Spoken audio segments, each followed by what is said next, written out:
My name is David Rayla. I'm the hearing officer for San Francisco Public Works. Nathan Rodis, is the clerk of this hearing. This hearing is being recorded and a sign-in sheet is on the table on the side of the room. Please be sure to sign in for our records and so that if necessary, we can contact you in the future regarding the item that you're here for. This public hearing is being held to consider 3 items. Order number 201184, and this is regarding notice of violations issued to WASH Construction regarding the Van Ness Corridor Transit Improvement Project. And similarly, the third item is, first order is for other notice of violation to WASH Construction regarding the Van Ness Corridor Transit Improvement Project, and the middle is for TriNet Construction, 1 notice of violation. So it's being requested, if everybody agrees, to move the second item as the first item. In other words, the issue to TriNet Construction will go first. Does anybody object? Okay, so the first one will become the second one, and so they will have the orders regarding WASH Construction, all together, as it makes sense. Great. My job as the hearing officer is to gather the facts for the hearing items, listen to your testimonies, and help our Director of Public Works make determinations. I will not be making any decisions today. Instead, I will forward the finding from this hearing and make my recommendation to the director. The director will make the final determinations. When they are made, the department will notify you of them. Therefore, again, if you want to be notified, make sure to sign in. Okay, so the hearing will proceed as follows. I will ask Public Works Bureau Street User Mapping to speak first and describe how the item arrived to this hearing. Then I will ask, this is a little different than usual. I will ask the protester to speak next and address the item. And then I will ask any public agency to speak again, to speak. I understand construction management, Public Works is here, correct? Okay. Make me understand. So there's construction manager and there's also Bureau Street User Mapping, right? Okay, so the BSM will make the presentation first, correct? So we have a presentation. Okay.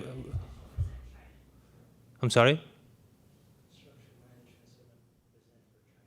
Oh, okay. I thought there were 2 different agencies here. Okay, great. In that case, I will ask CM to come and make a presentation and describe how we arrived at today's hearing, and then we allow the protester to speak afterwards, kind of address the points, and after that, allow any public comments and any other agency or protester that may be present in a room. So each speaker will have up to 5 minutes to speak. The clerk will monitor the time for all speakers. When you hear the first bell, it will mean the speaker has 30 seconds left to speak. A louder second bell will signal that the time is up. Comments and questions should be addressed to me only, and not to the department or the protester/applicant. Sorry, the protester. If you cannot finish your comments within the allotted time, you can submit written testimony to me by the end of this hearing, or by email contacting the department. If I feel that a question is warranted, I will ask that question. So after all comments are completed, I will close the item. Let us now begin the hearing. May I have CM make the presentation?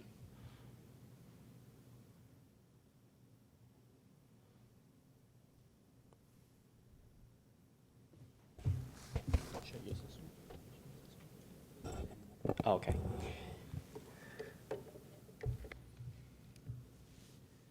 All right. Good morning, Mr. Public Officer, Hearing Officer. So my name is Ben Leung, and I'm Sorry, could you speak into the microphone a little better? Yeah, there we go. Can you hear me? Perfect. All right. So good morning, Mr. Hearing Officer. So my name is Ben Leung, and I'm representing Public Works from the construction management section. My position for this project was the assistant resident engineer. So the case for the NOV is about TriNet failed to restore the street base according to the excavation code properly along Brennan from 2nd Street to 8th Street. So let me talk about a brief history. On Monday, February 4th, about 2 p.m., my inspector arrived Brandon Street for daily inspection, and he found out we have multiple sewage trench need to be restored per the excavation code with concrete street base and temporary asphalt. However, there are like multiple locations from 2nd Street to 8th Street. We asked TriNet to restore according to code, and we issue a notice of correction. We gave 72 hours to correct the issues. So on February 7, the inspector revisited the site. However, those sewage trenches were still not completed. And therefore, we start counting the notice of violation. And the violation for this NOV is $1,000 per day. The issues were correct 18 days after, later on February 22nd. And the violation closed with a penalty of $18,000. So here's the appeal letter from TriNet. And here's the correction notice and the notice of violation. The NOC and NOV was issued by myself. So here's the pictures on site. And you can see on the left pictures, the inspector took the pictures on February 6th on 3rd Street and Brennan. You can see the sewage trench was only backfilled with dirt and asphalt on top. So there's no concrete street base and no T-trench. On the right photo, which is taken at the same spot, 2 days later, the restoration still haven't started. So TriNet eventually start on the next week, which is Monday, February 11. You can see they start putting street base, T-trench, and with a proper street restoration. So we close the case on February 22nd, and you can see the invoice total amount is $18,000. TriNet spent 18 days to fully restore all the sewer spots from 2nd Street to 8th Street.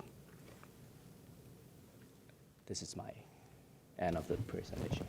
Thank you. Thank you. May I have the protester next? Good morning, everybody. My name is James Layton. I'm a project manager for TriNet Construction. Let me start off here. So I'll first start off by going over the written appeal. And it's obvious we didn't make the effort in the first few days. That was due to us being at another side of the project where we had open trenches and trenching work that needed to be completed before we went back to this location of the NOV. We tried to get back on the 7th, that Friday, but it was a rainy day and we could not work that day. So then we arrived on Monday, the 11th. There was roughly 500 feet of main trenches that needed to be restored and roughly 25 side sewer trenches that needed to be restored. That is not feasible or possible to be done within 3 days, within 5 days. It's a long process. It would take roughly 2 weeks to complete all that work. Are you talking about the remedial work? Yeah, the restoring of the trenches, the basis of the NOV. So that's one point I wanted to make. We were busy with trenching work on the other side of the project that needed to be completed prior to us going back and restoring these trenches. My second point I'd like to make is there was a lot of rainy weather during the period of work. Like I said, the 7th, that Friday, that was a rainy day. The 8th, that Saturday, was a rainy day. And throughout the course of the NOV, there was a total of 8 days where rain was a factor in us not working. 4 of these days, I submitted formal rainy day delay notifications to Public Works and Ben. The other 4 days were Saturdays and Sundays that we didn't submit a formal request for a rain delay, but there were rainy days and they prevented us from working. I have a table of the precipitation, daily precipitation in February that shows that these days are accurate and work could not be completed. The type of work that we were doing, trenching, cutting, pouring concrete, you can't do that in rainy days. So I think my most valid point is that those days, it was impossible for us to remedy the situation, and I don't think we should be fined for those days. On top of that, I feel like as we're working to restore the situation and we're receiving fines, I don't feel that's fair. If we're in the location, actively remedying the situation, actively watching the trenches, if there's any sort of hazard, dealing with that and making it safe, I feel that it's a little overboard to fine us $1,000 a day. That's my take, and that pretty much details my appeal. Perfect. All right, thank you. Thank you. And you submitted the appeal. I know you submitted the appeal letter, right? Do you have any extra material that you would like to submit to me at this No, point? that's, I have the rain days that I can give to you for your record. If you like, you can Sure, submit it to me. yeah. And daily reports, I'll give those to you as well, and my formal inclement weather delay notifications. Thank you. Thank you. These are all extra material, right? Yes, yeah. extra material. Thank you. Thanks. I know there's no public here, so I skip right to CM. Does CM would like to answer any of those concerns or issues? Or I guess I have questions for you then. CM, sorry. Oh, sorry. Where's the signage sheet, by the way? Right there by the side of the table.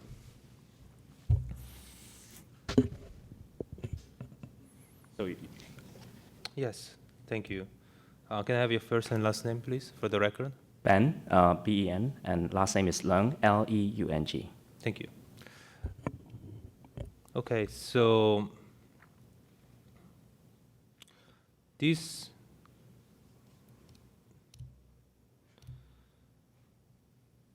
anything that you said regarding the duration of the work required to fix the issue, does that sound reasonable? Like, does it take usually more than 3 hours to restore a trench? I don't know because, not my field. But Well, actually, because the T-trench restoration, it's wider than the original trench. So they need to spend time to saw cut the extra width of the concrete, demo the extra piece, remove all the dirt from the original sewer trench, widen the T-trench, and put the concrete with compaction and all the tests we need to perform. So typically, within like a one-day operation, they have a very limited areas that they can perform the trench restoration. And the fact that Brandon Street is like quite a busy street, and they have a limitation of the work hours. And so this is some, Yeah. work-intensive thing. It's not like yeah, sweeping the street or something like No, that? no. It's not like a one-day thing they can restore from 2nd Street to 8th Street. We have multiple spots. Good, I understand. Now, and consider me as a layperson. How would TriNet, am I saying correctly TriNet, right? Not TriNet? Okay. How would TriNet know to have avoided this issue to begin with? So we have an inspector do site inspection, and we mainly it's because it was a rain season, right? So for those trench without a proper restoration, we found multiple spots with pothole, and we received complaints from the public and concern. So we believe this is like a safety issues to the public. So we urge the contractor to restore as soon as possible. Good information. But my question was more regarding on, was it spelled out anywhere, the right size of the trenching, or,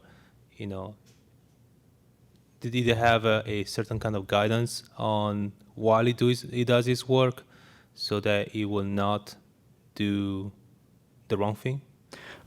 So we Under do- specs or? Oh yeah, the proper restoration is listed on the spec, the excavation code, the drawing as well. It shows the correct rift. They need to extend 1 feet on each side of the sewer trench to do a fully restoration, which we call a T trench because it's like a T size, and all the contractors should be aware that this is the correct procedures and the standards for the trench restoration.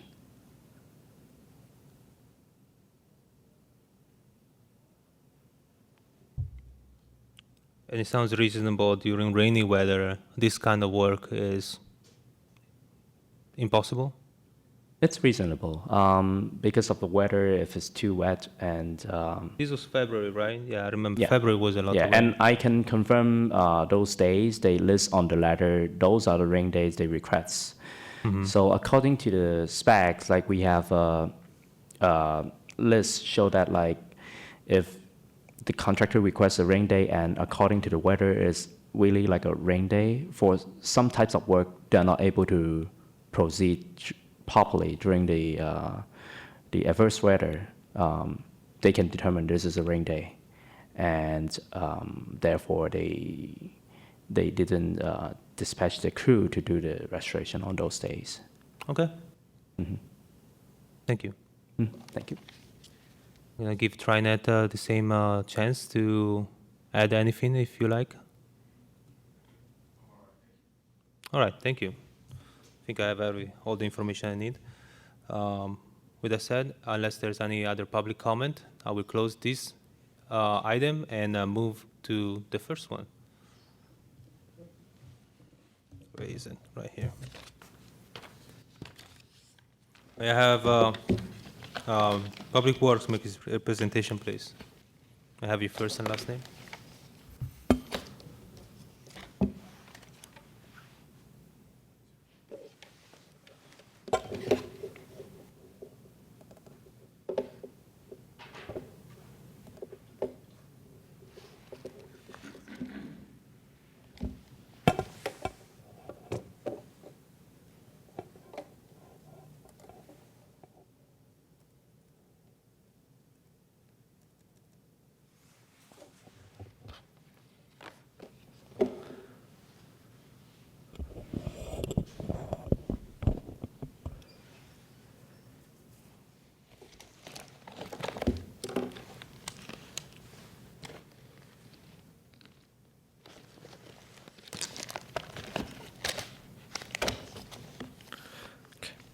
Good morning. My name is Gene Chan from San Francisco Public Works, Infrastructure Construction Management. I may need more than 5 minutes because we're talking about 10 citations but I'll try to keep it as short as possible. Okay, but I will afford the same time frame to the opposing side Sure, thank you. because I'm sure they have to deal with the same number of items. Yes. 13 NOVs. Yeah, 13. So I'm going over 10, and then BSM will go over 3. Oh, I see. Yeah. So we're here today for Public Works Order 201184 to hear 10 citations numbered 10051, 10052, 10054, 10056, 10057, 10058, 10060, 1061, 1062, and 1063. These citations are issued to a city infrastructure project, the Van Ness Corridor Transit Improvement Project. Work was authorized through an excavation permit issued by Bureau of Street Use and Mapping under 17 EXC 1449. Due to the number of citations we're hearing today, I will be providing some background and context as to what brought us here today before diving into the citations themselves. The project specifications requires Walsh to adhere to applicable laws, codes, safety rules, and regulations. Specifically, the San Francisco Public Works Code, Article 2.4, excavation in public right-of-way, and regulations for working in San Francisco streets, also known as SFMTA Blue Book. Violations of Article 2.4 or the Blue Book subjects Walsh to administrative penalties. The penalty can be prescribed at up to $1,000 per day per violation.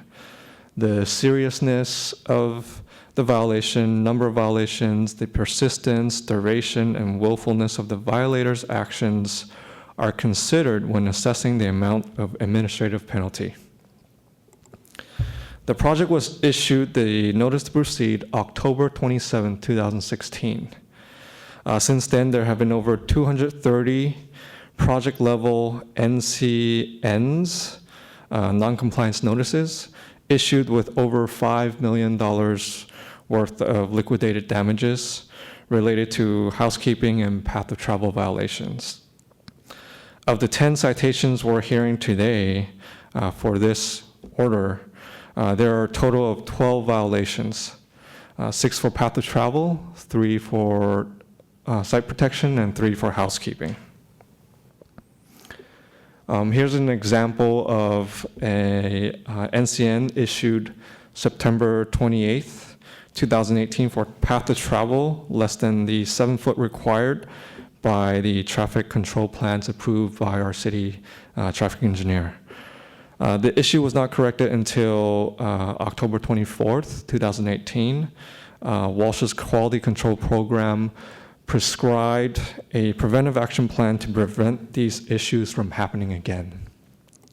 Here's another example. This one's for housekeeping, issued May 4th, 2018, over several blocks. The issue was ongoing and wasn't resolved. Ultimately, the NCN was administratively closed on May 23rd. Again, Walsh's quality control program prescribed a preventive action plan to prevent such issues from happening again. Additionally, on June 14th, 2018, there was a meeting held between Walsh personnel, some of its subs, SFMTA, and Public Works. We met to discuss housekeeping on a project. Topics included maintaining covered stockpiles, sweeping up soil spills, misting, wet sweeping 3 times daily, and track in, track out issues. So now I'm gonna just go into the citations themselves. Since we're kind of short on time, all of the citations were emailed to Walsh with the pictures. I have all the emails and the attachments with the photos and the NOVs included here in the package. I'd like to give this to you. David Steinberg also has a copy, which I hope he gave to you.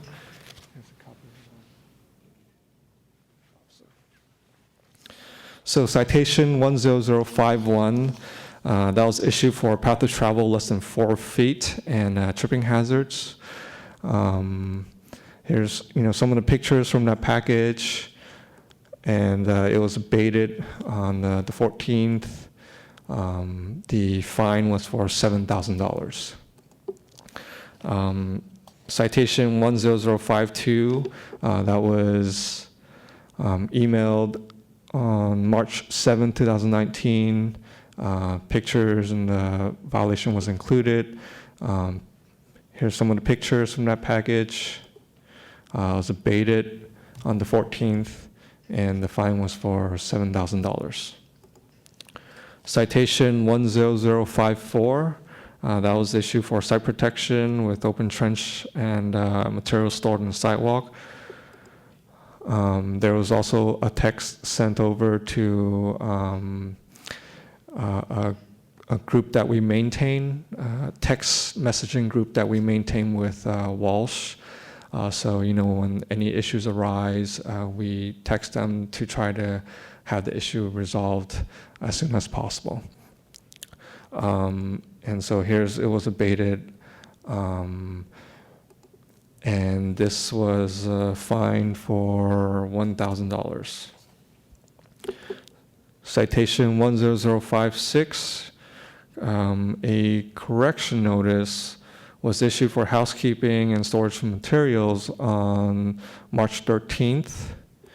And then we re-inspected and issued the notice of violation on the 14th. Here's some of the pictures. The fine was for $22,000, but there was miscommunication for this particular citation. Within the project team itself, the construction project team itself, I think also within Walsh, and also between Walsh and the city. So I am recommending for this citation to be dismissed because there's miscommunication going on back and forth. So I think it just makes it fair. So that's my recommendation for this citation. Citation 10057, a correction notice was issued on March 13th for housekeeping and storage of materials. And then violation was subsequently, notice of violation was subsequently issued for the same violations. Here are some of the pictures. Here's it being abated, and the fine was for $4,000. Citation 10058. A correction notice was issued for housekeeping and the storage of materials on March 13th. Subsequently, on March 14th, a notice of violation was issued for the housekeeping violation. Some of the pictures from the package and the pictures from Walsh House abated. The fine was for $2,000. Here is citation 10060 for path of travel, less than 4 feet, tripping hazard, detour signage missing. Here's some of the pictures. Here's it being abated. And the fine for that was $1,000. Citation 10061, violation issued for path of travel less than 4 feet, issued on March 20th. Some of the pictures. Here's the situation being abated. And the fine was for $1,000. Citation 10062. Violation was issued for path of travel less than 4 feet and inappropriate barricades. Issued March 26, 2019. Here are some of the pictures. And here's it being abated. The fine was for $2,000. And here's citation 10063, violation for path of travel less than 4 feet, issued March 27th. Some of the pictures. And here's a situation being abated. Fine was for $1,000. And here, lastly, I have a summary of the 10 citations that were issued. Also included in that table is the type of violation when the notice was sent. This may be different than the date on the violation itself. So that is the date of the email of when the violation was communicated to Walsh. Then on another column, when it was corrected, a calculation of the time it took for the correction to be fixed, and then the fine that was issued. So again, due to the miscommunication on both sides of the fence, we are recommending dismissal of citation 10056. Also, due to the promptness in correction of violations for citations 10054, 57, 10054, 58, 60, 61, 62, 63, as shown in the table, time to correct being under 1 day, we're recommending reduction of fines. And, Do you have the table for me? yes, actually I don't have it printed. The PowerPoint presentation should be with David Steinberg Okay. in a folder that he should have designated. Yeah. Okay. I'll get the copy then. Thank you. Cool, thank you.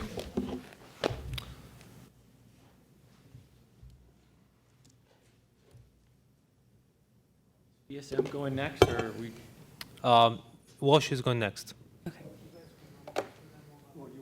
Why don't you finish it? We've got it all lumped together as one, so why don't you guys go ahead? Sorry.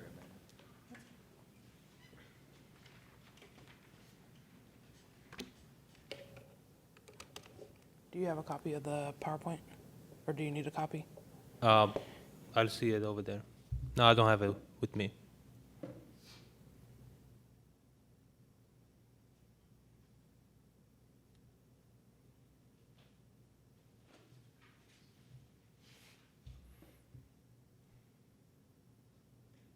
Okay, Jessica Salome, Public Works, on... Okay, This is the third item, yes. it's a separate item, so you're gonna have to call it. Oh, yeah, okay. Now I understand what's going on. Is everybody agrees to combine the two orders since they're talking about the same Yeah. contractor? Yeah, In that case, sorry, I don't know why I'm covering this. In that case, I'll allow it, and please proceed. okay. Jessica Salome, Public Works, on March 26th, 2019, a correction notice was issued at Van Ness and Pacific Avenue for 2 code sections, one of which was voided out after review by the inspector. I'm sorry, The can I have your correction notice, can I have your first and last name? Jessica Salome. Okay, thank you. Go ahead. The correction notices were emailed to a group from Walsh as well as MTA and Public Works. Just Public Works, sorry. Showing that the correction notices, per your conversation with Jonathan Vang, 24 correction notices were issued to MOS Construction, Walsh Construction for improper shoring at 30 Van Ness. Michael O'Shaughnessy was notified and will address the violation tonight. BSM performed a site visit at Pacific and Van Ness earlier this afternoon and found various Public Works code violations which needed to be addressed. A 24-hour correction notice was issued today, March 26th. Please review attached photos and violations and address accordingly. Here are the photos from the initial inspection.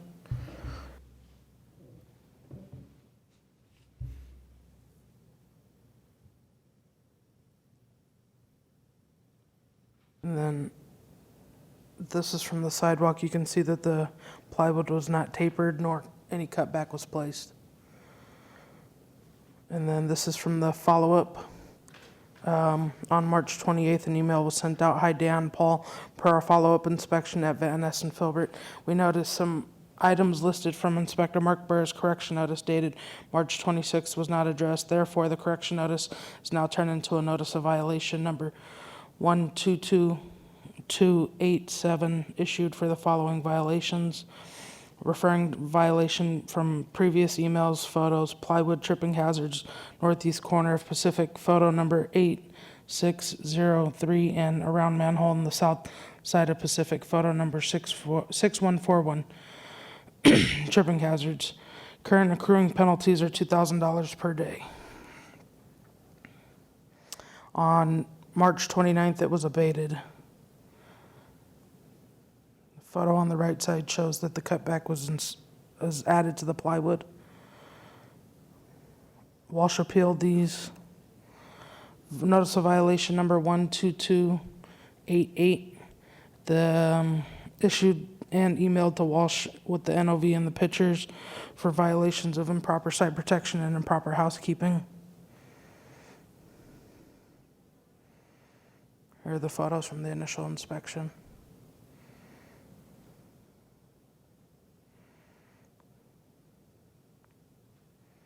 And these are the photos from the follow-up inspection.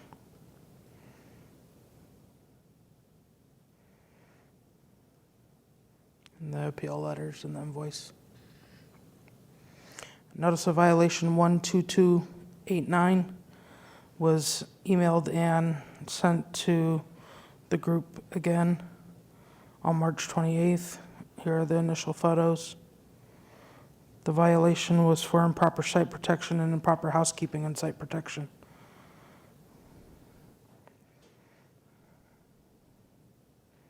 And it was abated on March 29th as well. And the invoice and the appeal letter. That's it. Okay. Thank you. Do you need this copy, David? Sorry? You need this copy? Yes, please, if you'd like to submit it to me.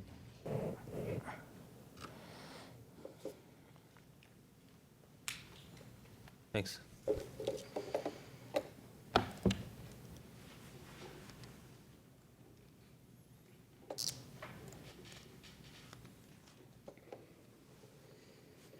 Please begin. Good morning, sir.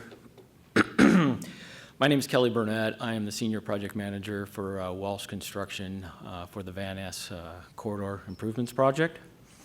Amanda Hoosier is going to be presenting our positions on all of these individual NOVs here today. One thing I'd like to start with here today is to ensure you that Walsh's commitment to safety is second to none.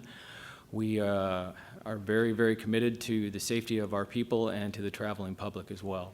And I think Amanda is going to show you that here today when she goes through some of these NOVs and how prompt we were in our response to it. Our number one concern here today is, excuse me, our number one concern is we want to follow the DPW process on proper notice to us, and Amanda will go through that as well. And I will come up and have a few closing comments at the end. We will do our best to respect the 5 minutes per NOV to go through it. Amanda? Thank you. Small correction, it's not 5 minutes per NOV, it's per presentation. Okay. That I know is going to be challenging, so. We'll do better. I will try to be prompt. Sure. Could you restate your first and last name, please? Yes, my first name is Amanda, last name Hooser, Hooser. Got it. Thank you. And you are with Walsh? Yes, I'm a project engineer for Walsh Project- Construction. Thank you. So the intent of the presentation today is for us to outline the process that DPW has been using to issue the NOVs to us, and then also outline our reasons for appeal today for the NOVs listed here. And as we stated, we're combining from the presentation that Jean gave for DPW and then the BSM one. So as I stated, our focus here today is to go over the procedure. Currently, DPW's procedure for issuing notices of correction and violation has several procedural issues, and this has inhibited Walsh's ability to acknowledge, assess, and resolve the issues in a timely manner.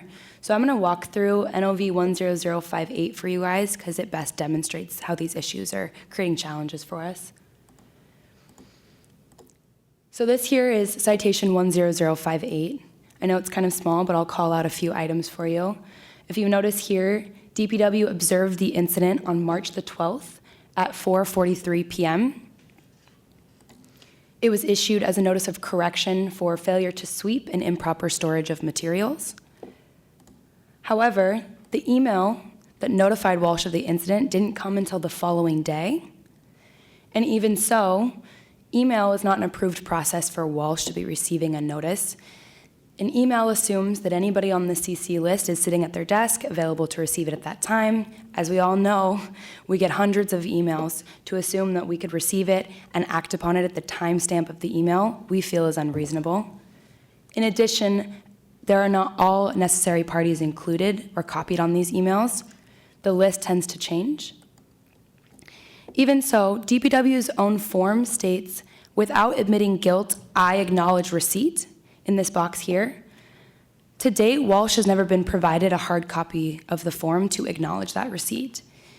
DPW has consistently signed for us in that box and dated and timed the email, which again is unreasonable for us to assume that the exact time the email was sent was the time it was notified to us and we were able to act on the issue. So these were some of the photos that were attached. As you can see, some minor housekeeping issues, things that could be resolved very quickly. And as I stated, it took DPW a full day to notify us of the incident via email, but they only allowed us 3 hours to abate the issue. The email was sent around 2 p.m. and was required to be abated by 5 p.m. that same day. So even though DPW had a full day, we had less than 3 hours. When a reinspection occurred later that evening, and it wasn't abated in that tight time frame, DPW issued the notice of violation for the failure to sweep item. And again, it took them a full day to notify us of the reinspection and the failure to abate. So we weren't even aware that we failed the reinspection until the following day. And again, DPW signed for us, acknowledging receipt of the NOV and notice, and time-stamped the time of the email.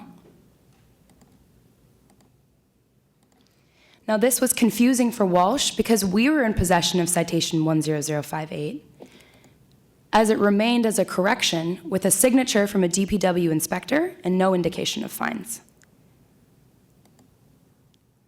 Now, DPW claimed that this was improper because the signature was at the bottom of the form and it needed to be in the reinspection area, as you saw on the previous form. However, this is inconsistent with the fact that DPW has signed off 10051 at the bottom and issued fines. So it's inconsistent in the locations that they've been signing off their forms, inspector to inspector. And we've continued to incur fines because of the location of the signatures.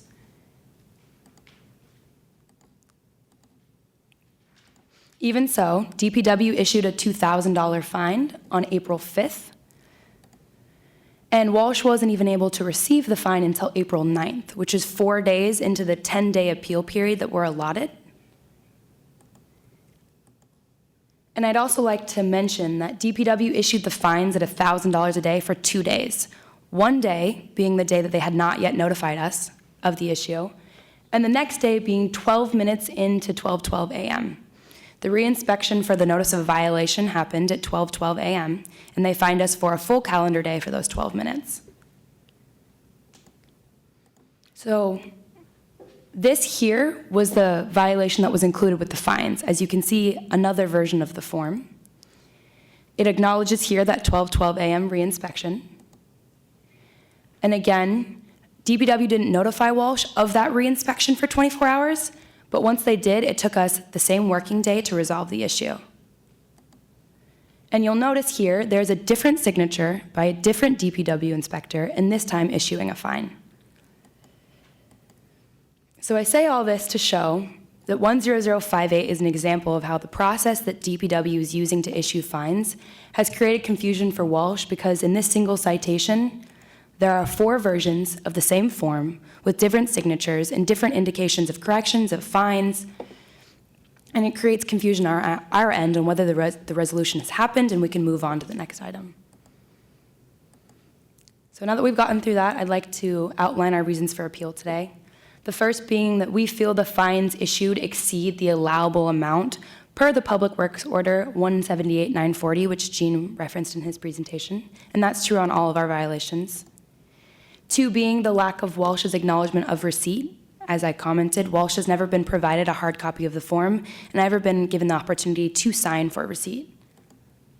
3, an improper or inconsistent process for the issuance. As we saw with 10058, DPW has not been consistent in the methods they're using to issue these NOVs. Reason 4, unreasonable time constraints. Again, as we saw in 10058, DPW takes up to a day to notify us, but gives us less than 3 hours to abate the issue. Reason 5, the fines being incurred happened before notification of the incident. As we saw with 10058, we incurred $1,000 of fines for a day when we were unaware of the issue because DPW had not yet sent us an email. Issue 6, issuance of violation without initial opportunity for correction. On almost all the violations in this series, DPW did not issue an opportunity for correction. They went straight to violation, saying that there was an imminent threat to health and safety. And as you will see on this string of violations, they're usually minor housekeeping issues. Reason 7, improper DPW signature locations or multiple signatures, like we saw in 10058. The signatures show up in different locations, or there's multiple versions of the same form, leaving Walsh to think that items are closed out that aren't. And reason 8, improper delivery of the fines, which diminishes our 10-day appeal period when we receive the fine 6 or 7 days into that period. So I'm going to elaborate further on the fines exceeding the allowable amount. Currently, the sum of all the fines for this series, and since we're combining, would be $53,000. As Gene references the cover page of our utility excavation permit, and it's the same number that he referenced in his presentation, in that very small highlighted area, it says that it'll be in conjunction with Public Works Order 178-940, which is here. 178-940 actually includes a list of violations and the not to exceed amount for those individual violations. So I'm going to highlight a few for you. Number 4 is for improper site protection. This includes path of travel, barricading. The fine that's shown there, the penalty, is not to exceed $500 a day. Currently, DPW is issuing at $1,000, which is double that amount. There's also item number 11 is for improper housekeeping, and that one is not to exceed $100 per day. Issuing fines at $1,000 per day would be 10 times the not to exceed amount per our excavation permit that's in conjunction with this Public Works Order. Item 2, lack of acknowledgement of receipt. As I stated before, DPW is not the authorized party to sign for acknowledgement of receipt. As their form clearly states, it says that I acknowledge receipt of the form, which would be a Walsh party. The only Walsh parties that are authorized to receive this form would be Kelly Burnett or Dan Hart, and the reason being that to date, we have been fined over $200,000, and we feel it's unreasonable for DPW to acknowledge receipt without a senior project manager level of acknowledgement. And unfortunately, this is true on every single violation in this series. You will see that either DPW signed the acknowledgement for receipt, or in the case of the BSM violations, there is no signature acknowledging receipt. So fines are being incurred before any citation has been acknowledged by our side. Reason 3, we've brought up this inconsistent process of the issuance. DPW has been emailing photos to us, but not all necessary parties are CC'd on this email list. In addition, as we've seen, the emails are sometimes sent up to a day after the citation occurs. Even so, the Walsh receives the citation and will take corrective action as soon as possible, and as you'll see in this presentation, it's almost the same day every time. So the best example of this would be the last 3 issued by BSM. And to go in further to the email list, so our emails occur up to a day after. It allows multiple copies of the NOV to exist. It allows the form to also change. As we saw with 10058, a different signature will be added, it'll move to a violation, and we'll be unaware of that issue. And it does not include all the necessary parties. And lastly, it's very difficult because when we email these NOVs, it's not accessible to all parties. At any point in time, if Kelly Burnett asks me to bring up an NOV, I have to ask around the office who is CC'd on that list and if they could dig through their inbox to see if they have that NOV. And again, Kelly Burnett is not on this list, and neither is any administrative personnel that would help us log and track these citations. So this inconsistent process is true through all of our NOVs. As you can see here, 10051, it was occurred at 8:30 in the morning, it looks like, and we weren't notified till 5:45 p.m.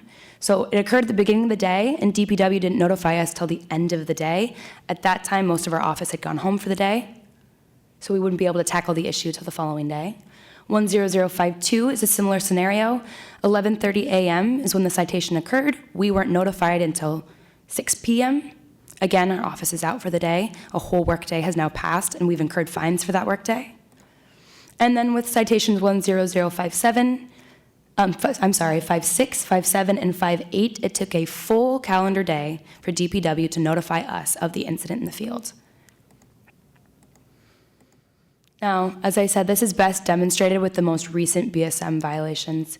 This was the same email that they brought forward. As you can see, it's that 24-hour correction notice that was given on 3/26. It was emailed at 4:15 p.m., so we're in that last hour of the working day there. And neither Kelly Burnett or Matt Culp are CC'd. And this is important for me to note because Matt Culp is our site superintendent. So this would be the point of contact to make sure this gets resolved in the field immediately.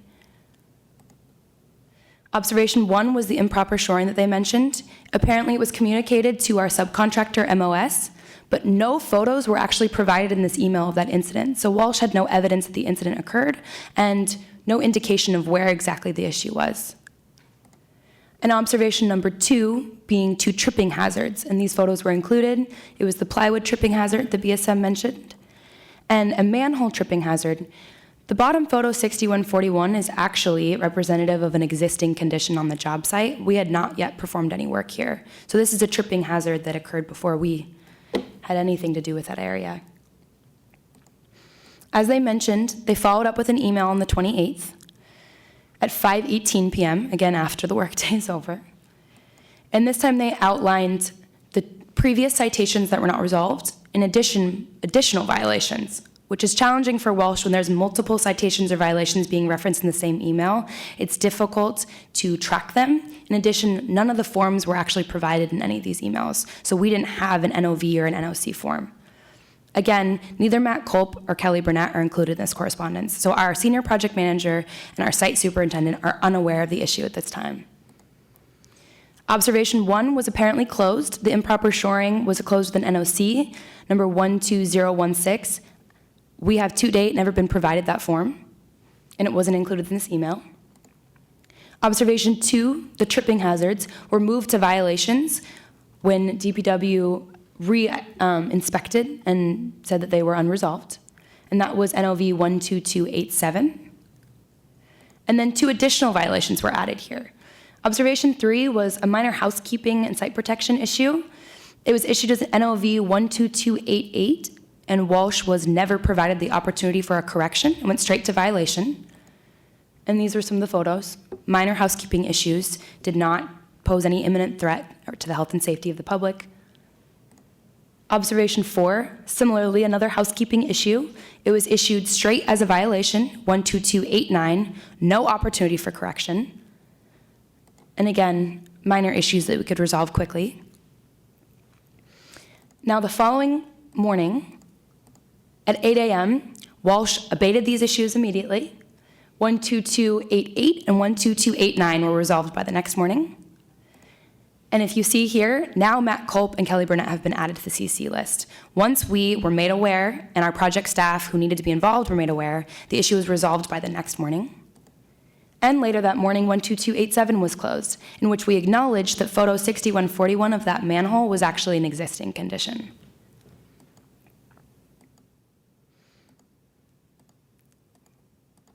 Even so, with the promptness of our response and our ability to abate within the next day, DPW issued fines on April 3rd, and again, we didn't receive them until April 9th, which was 6 days into that 10-day appeal period. And this was the first time we actually had access to any of the NOV forms, which you can see here. And I'd like to note again, there is no signature at the acknowledgement receipt box. And the forms themselves had several issues for us. One being the bottom of 12287 was showing fines at $2,000 a day. However, the invoice itself was showing them at $1,000 a day. In addition, the notice of violation on the form is for inadequate path of travel. However, the email that it's related to was calling out a tripping hazard. So the forms were inconsistent between the NOV, the actual invoice, and then the email that was sent to us that described the issue. And unfortunately, with the package of violations, we weren't actually provided any of the photos. So it was difficult for us to identify what the issue was. With the original correspondence not including our senior level project managers, it was very difficult to track down this issue. Item 4, we're revisiting the unreasonable time constraints. We saw that with 10058. DPW doesn't notify Walsh for almost a full day, but then requires us to abate by 5 p.m. Again, this was less than 4 hours. The same with 10057, and as we saw with 10058, we have 3 to 5 hours to resolve, and if we don't within that time, it's moved to a violation. But DPW has a full calendar day to notify us of the issue. Item 5, fines were being incurred before notification of the incident. We saw that with 10058. It's also consistent with 10056 and 10057. We incurred fines for the full day in which we were not notified of the issue yet.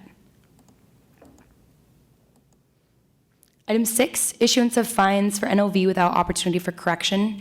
We saw that before with a couple of our violations. So I'll show you an example here. DPW didn't notify Walsh for about an hour after the incident occurred.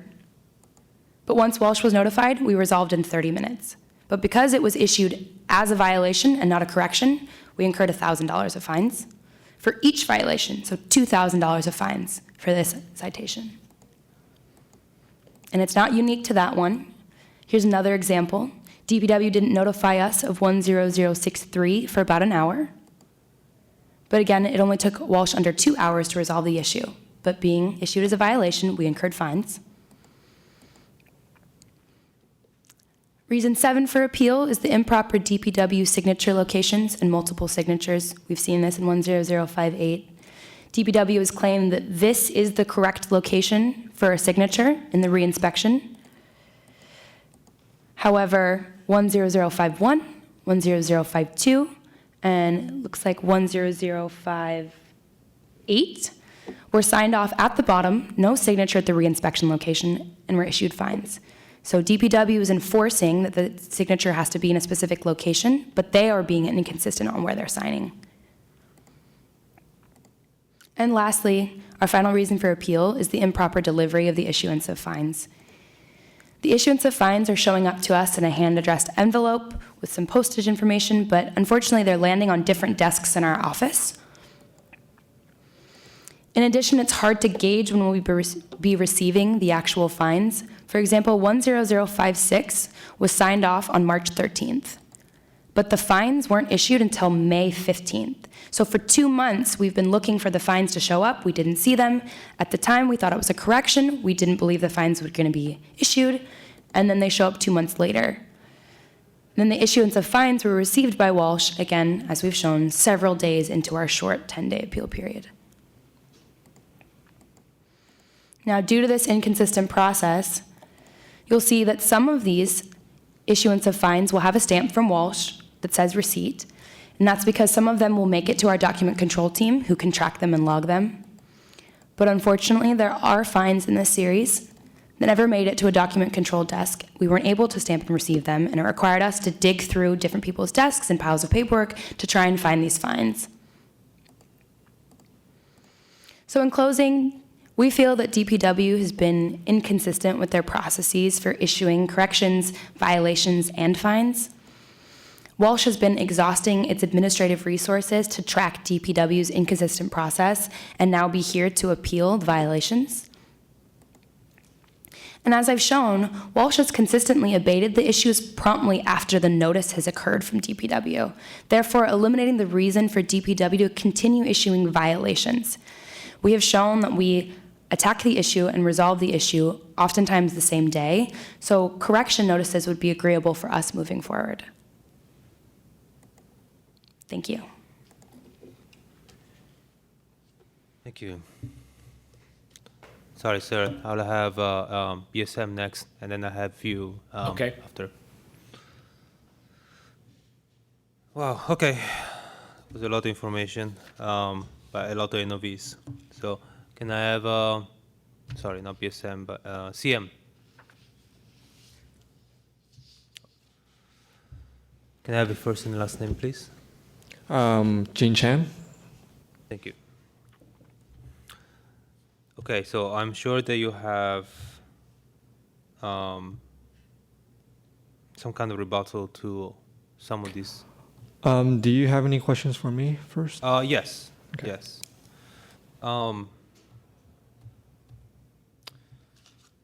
Usually do 3 hearings, and people are more focused on denying that there was ever a problem. But here, things happen in the project side, and from what I gather, it's not so much whether the issue has happened, but whether or not the proper channels were followed. So I'm going to focus on that. So the first thing is there an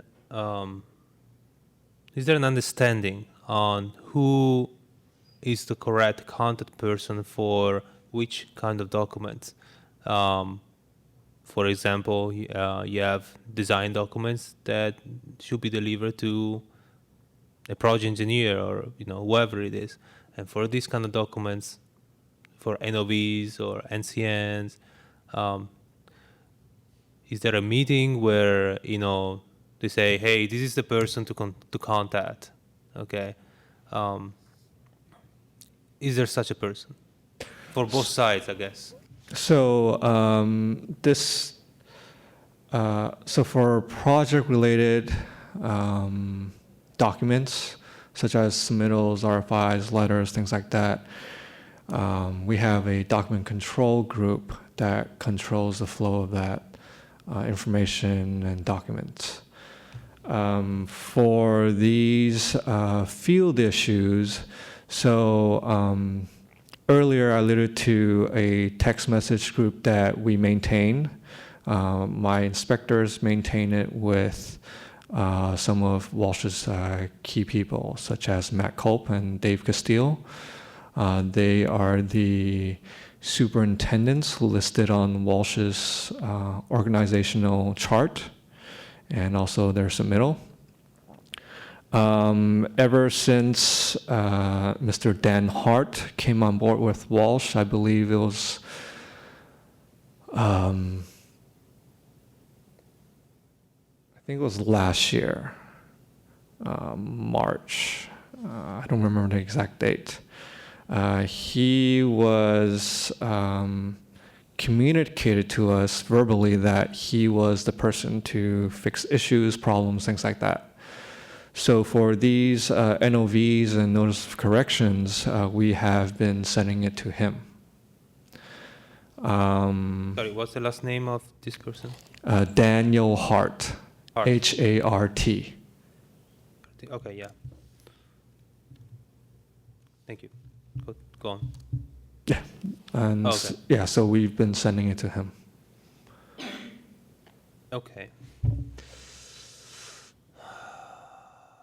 And I think the package that I just gave you outlines all the emails that have been sent, who was on that contact list, and I think there's a CC list as well.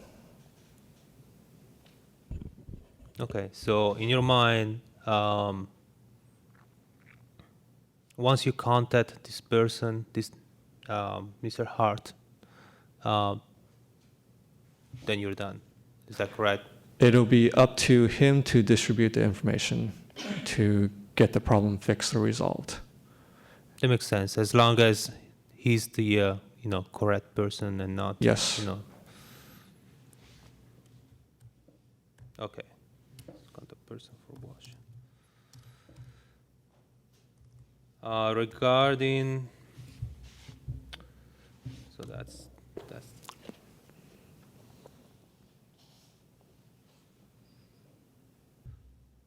regarding procedure for these NOVs. Are emails, what proper channel communications can these NOVs be delivered to or has?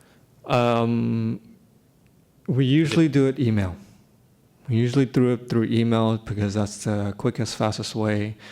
And we know who to send it to, Mr. Dan Hart. We were verbally informed when Mr. Dan Hart came on board with Walsh onto this project that he was the point of contact for issues. So I believe that's the proper channel. Is acknowledgement of receipt required? Or That is not required. Although it is on the form, it is not required. And I believe BSM also follows the same procedure. They are mainly the agency that utilizes these forms. okay.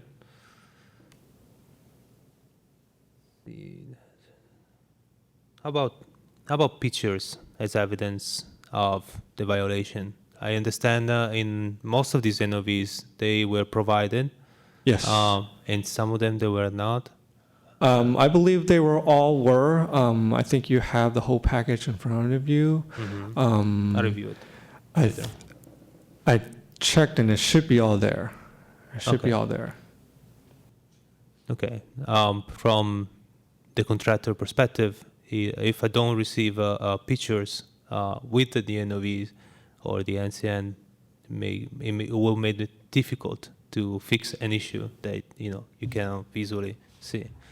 Correct. Right, but you're saying that they're all in Yes. here in the email communication or posting communication. Yes. Okay. So I will double check that. Sure. Thank you. Regarding the discrepancy between inspection, fining, and communication and abatement, how do you respond to those remarks? So miscommunication, I think it happened on both sides of the fence. If we issued a correction notice and it was signed off by someone else, and it was not communicated to our project team internally, then we will honor that. And that's why for citation 10056, Amanda had previously brought that to my attention, which is why I am recommending dismissal of it. Because miscommunication happened within our city project team, and also within Walsh's project team, and also between the city and Walsh, vice versa. Okay. Now, could you tell me how does the penalty work in these cases? It looks like these are a relatively short amount of time to operate. Wash is remarking that these notices have been received after the closing business day, so we didn't have materially enough time to to address it, and yet the $2,000 fine or $1,000 fine, they get activated, right? So is that the proper procedure for the for assigning these fines? So under Article 2.4, Section 2.4.83, Paragraph A, Subparagraph B, for violations that create an imminent danger to public health, safety, or welfare, they are subject to, they need to immediately remediate. Okay, so it's similar So, to and then based on parking the situation. seriousness of the misconduct, the number of times this happened, there's other factors. The code, which has an overarching authority over the excavation order 178,940. It allows penalties to be assessed up to $1,000 per day per violation. So all of these cases had to do with path of travel, housekeeping. I know that it was mentioned that these are minor housekeeping issues, but the gravity of the situation is, we've received 311 complaints with stockpile cover, the plastic cover being blown off into the roadway. We have to keep in mind that we are operating this construction project in a densely populated urban environment on a Caltrans highway. So, the stockpile cover being blown into the road, I've seen the cover being blown on the sidewalk. We have dust complaints from Department of Public Health that has reached the supervisors, district supervisors level. So I don't see these as minor housekeeping issues. So this issue that have been going on for a while. Correct. Okay, not this specific one, but These kinds of violations, yes. I see. And there is a procedure in place in the project documents that align how to avoid these issues in the first place? Yes. There's specification sections on it, how to mitigate these environmental, and as a contractor, they need to abide by Article 2.4. It's outlined in their project specs. They need to abide by the Blue Book, also outlined in their specs, which is also outlined with the permit. Yeah. Good, thank you. Regarding the some this kind of competing order, 178940 regarding the max amount for this category of fines, which one prevails? Sounds like. I believe the code prevails because the order is produced after the code is adopted by the Board of Supervisors. So the departmental order is produced by the Director of Public Works, which operates underneath the authority of basically all the city ordinances and the city code, especially the Public Works Code. Okay, so one is the ordinance, the other one is code. Okay, that's for me to figure out. Let's see.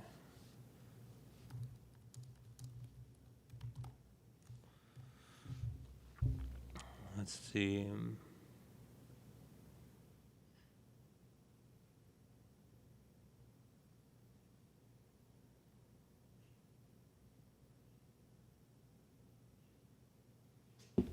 So regarding these NOV forms that they've been used, and the complaints regarding improper placement of signatures or data. How do you respond to that? Does it invalidate where the content is or where the signatures are, or even beyond that, and more simply, does it cause it can cause confusion? I think that there was a main complaint that these forms are not filled out consistently, across each NOV, and therefore it can cause confusion on whether or not this is something that needed to be acted upon, or if it is acted upon, if it is resolved. So Shouldn't they be all the same? well, these are carbon copies, so the preceding information should be the same. What you're filling out is adding information to the form. I think what Walsh is alluding to is that some of these are signed off. So meaning, let's say, for example, we issued a notice to correct, and then it was signed on the bottom, completed, meaning issues done, resolved. Then someone goes ahead and continues it from a correction notice to a notice of violation. So that's where the discrepancy is. And again, this is a miscommunication. And we will honor the signature that it's been corrected. So if we have a signature that says it's been corrected prior to it turning into a violation, we will honor that.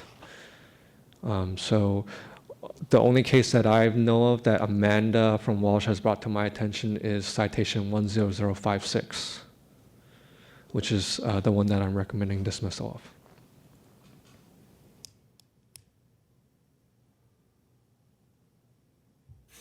Okay. I have a few other comments. Walsh is saying that these notices should go to Kelly or Dan. As I've mentioned before, Dan was, Walsh had told our project team that Dan is the person to go to, so that's why the notices are going to them, or going to Dan. But Walsh also said, hey, it should also go to Matt. So I think, is it going to Kelly or Dan or Matt? That's a question for me. I think on the organizational chart that Walsh has provided to the project, I think there's some discrepancies there as well, what Dan's role is, because it overtakes, in reality, Dan's role kind of overtakes the role of Matt and Dave Castile. Dave Castile is listed as the superintendent of the project. And yes, we do acknowledge that some of the violations were sent up to a day after it being written. So I've already tabulated that. I mentioned before that column captures the date when it was sent over. And because of how prompt Walsh was in correcting the issues, especially for the ones that are corrected in less than 24 hours, I'm recommending a reduction of fines for that. And the comment about signing for us, that us signing for Walsh, we're not signing for them. I think if you will see in the package, the NOVs are included. We're not signing for them, we're just making a note that an email was sent. The comment about it almost being impossible to fix issues in less than 3 hours, in that table you will see that issues are being resolved. within a short time frame, reasonable time frame. Some of them in about half an hour. So those are ones I'm recommending reduction of fines for. Okay. Thank you. Does BSM has something to add as well?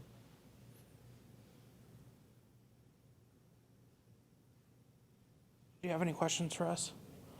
Oh, just if you have any additional information regarding the question that I asked, and just to refresh. I just have one thing I want to piggyback off of Sure. the dollar amount for the violations. Could I have your first and last name, please? Jessica Salami. For BSM, right? Yes. Thank you. So the dollar amount on the violations are set forth by the city attorney's office. We don't set those. Okay, so the fine amount is set from the attorney's office. The city attorney's office, correct? Yeah, from the city attorney. From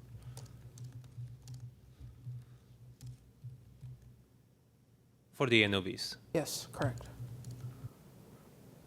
Okay.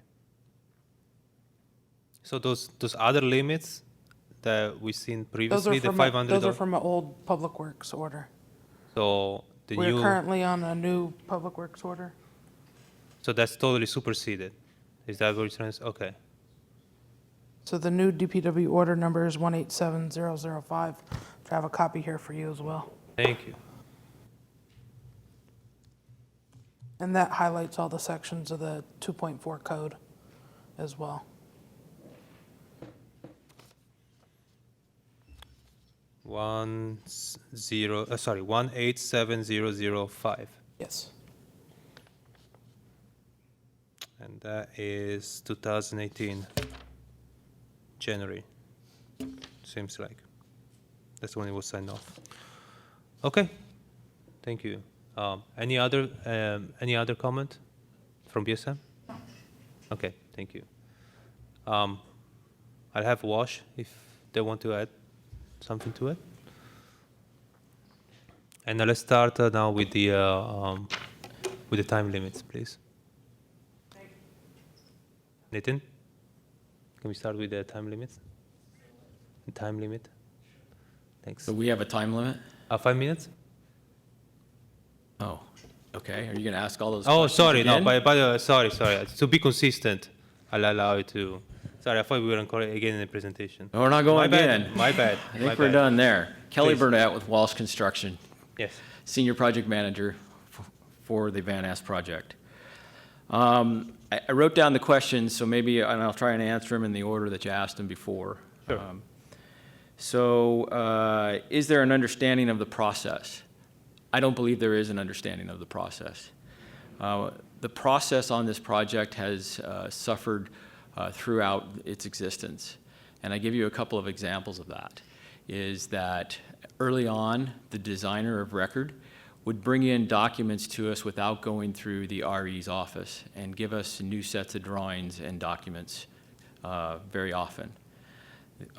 We have sent several letters over explaining that everything must be addressed to me as Kelly Burnett as the project manager. So I think that the process has been established. However, the city has shown several times in several different cases where it does not follow the process that has been established. Process is very, very important on projects of this size and magnitude. Remember, we are reconstructing 2.25 miles of Van Ness Boulevard. We have lots of different operations going on out there. We have many, many DSEs that we call, differing site conditions, that cause this construction team to have to move and go into several different areas of the project that we hadn't originally planned to do. And that's very, very important to understand because things are changing and we have a lot of area to cover. And we're trying to do this to support the city to be able to get the project done on time. So again, from my understanding, you're reiterating that you are the only contact person for this type of documents? Like Amanda said in her presentation, myself and Dan Hart are the people that should be signing the documents. Understanding that when these things are coming to us, Gene tried to allude to the fact that they send us text. However, they are not consistent with sending us text to communicate when something needs to be repaired. I think this form is very, very clear, and it's concise on how it has been developed by DPW, in that when you have a notice of correction, somebody in our organization that has the authority to signs it that they have received it. That way we can go and fix it immediately.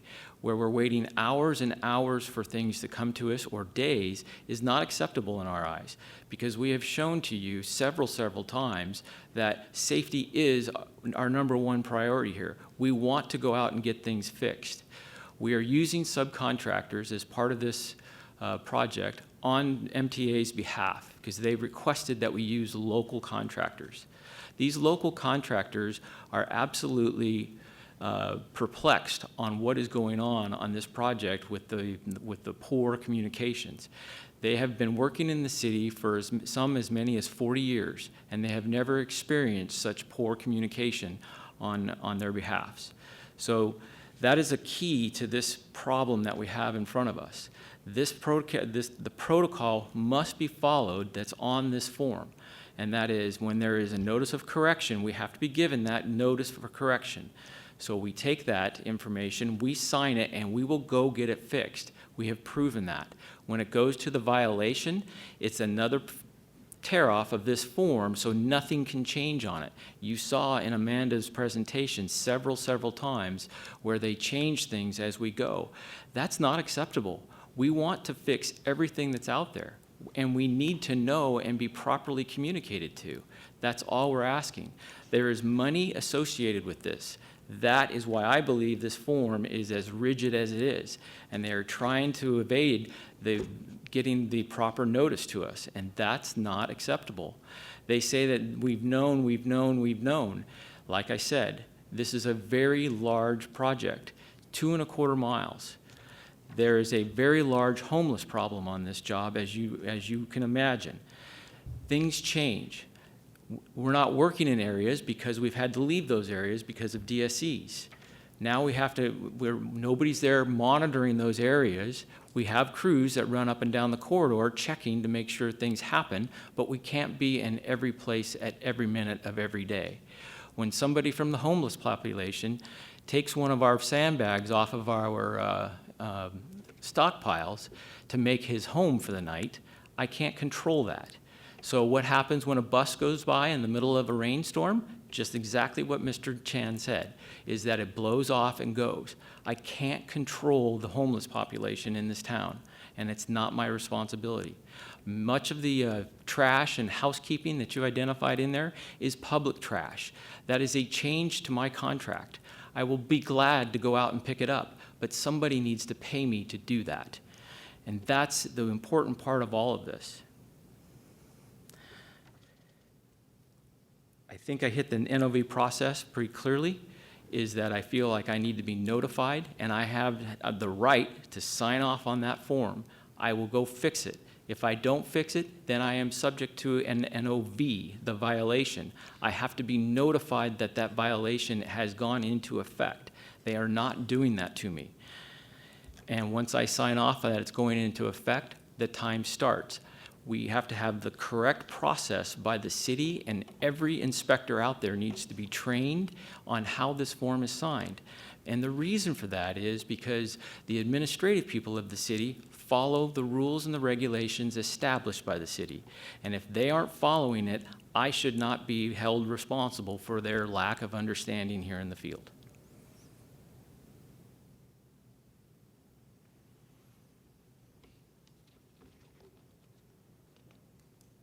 Amanda, do you have anything else that I missed? Per Amanda Hooser with Welsh Construction, per Gene's comments that there are conditions like tarps blowing off or housekeeping issues in the field, as Kelly stated, this is an active working job site in a very heavily populated area. As you stated, we're not presenting here to say that these issues don't exist. We're saying that they do, and we'd like to work together with DPW to assess these issues and resolve them in a timely manner. As I said at the end of the presentation, I feel that notices of correction would be agreeable moving forward. If DPW is notifying us of opportunities to increase the health and safety of the public on our job site, we'd be happy to make those changes, but we're not getting communicated with effectively, and we're being assessed fines for an opportunity to make those corrections. We understand there's always circumstances on the job, but we can't do anything we don't know about. As far as the reference to Dan Hart being the point of contact, understandably, yes, Dan Hart is also a point of contact. But again, when we're dealing with emails, it's the assumption that that person is sitting at their desk, and at the time of the email, they're able to receive the information and act on it. In some scenarios, that happens. As Gene showed, there are times where we resolve within an hour. Dan happens to be at his desk or happens to be at his phone. As we are all here today, away from our desks, there are emails coming into our inbox that we aren't able to acknowledge the receipt of yet.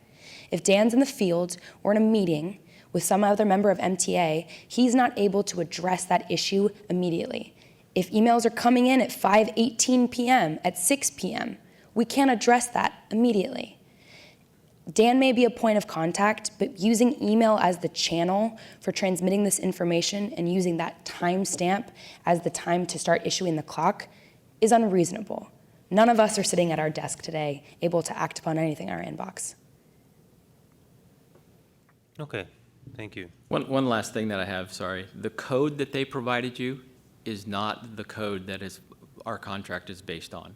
That is a new city code. Our code is based out of a different code, and we do not have these fines that they are talking about in that code. Ours are specific to, job specific to our code. Why the city attorney is assigning fines on our project is an interesting concept that we need to understand, because they are trying to utilize the city attorney's office to impact Walsh, and that's not correct.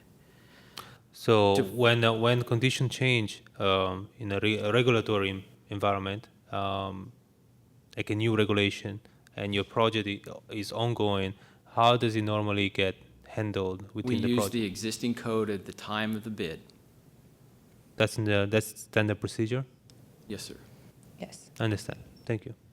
So, in closing, Walsh wants to resolve each and every one of these issues that's out there. We have to understand that this is a changing environment and that we all need to work together. We want to work with the city and all of its agencies, whether that's MTA, DPW, Public Works, BSM, whoever it may be. The only way we're going to get this job done is to work together. And this animosity that is building over these NOVs and all of the NCNs needs to stop. We need to have the right processes and procedures to get the job done so we can all work together for the common goal. Thank you. Okay. Thank you. Now, I will allow 1 minute rebuttal from each side, one time. I think a lot has been said. Gene Chan, again, so I don't know why the homeless issue was brought up. Much of the violations was in part of Walsh not doing something. So housekeeping, path to travel, them not keeping it up. The superintendent should be in control of the site. They only have one main superintendent listed. For a 2-mile stretch, 2 sides, 10 plus working sites per day. I don't know if they can handle that. So it might be a staffing issue. Text is provided as a courtesy. We, as a city entity, we can issue violations, notices of corrections. We don't have to do text. We don't have to make phone calls. So that notice of correction or violation is the form of communication. Emails, I think, is the best way. Yes, someone may be sitting at a desk, so that's why you email and you have a bunch of people on the CC list. So if that one person can't get to it, other people can.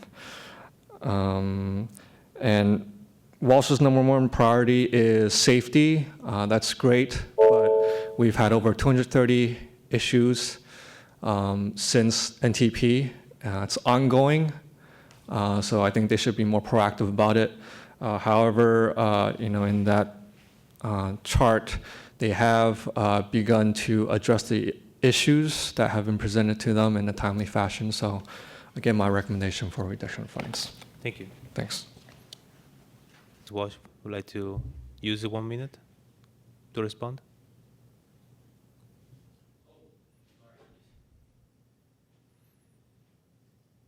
I would like to acknowledge Amanda Hooser with Walsh. The NOV process is very recent for us, the first NOV being issued on March 6th. We have to date received 38 NOVs, 20 of them being in the same day. There was a huge learning curve for us to understand the process, understand who was issuing these, and we did all sit down in a meeting when this initially started to ask questions about what the issue was. As Kelly stated, there has been some animosity about we should be aware of these issues. There are NCNs in the job. As we've noted, it's an active working job. There are locations that we're not at sometimes. There are locations that we're working at. When you issue 20 violations in the same day via email, it's difficult to track those things, understand those things, and we, again, have reached out and had meetings with DPW to understand the process and address them. To follow up on the homeless issue is that Gene specifically brought up an incident where the viscoon was flying across the corridor. And the reason why the viscoon was flying across the corridor is because the homeless had taken all of the sandbags and support off of it. So homeless is a real issue, and we all need to understand that. But more importantly, we need to work together. And that's the most important thing to get this job moving. Thank you. All right, thank you. Again, there was a lot of information from all parties, and I believe I have enough for now. Feel free to submit more material if you like to me or the department for my consideration before I make my own recommendations. And with this, if there is no other public comment regarding this item, or these two items into one, I will close it, and I will close the hearing as well. Thank you.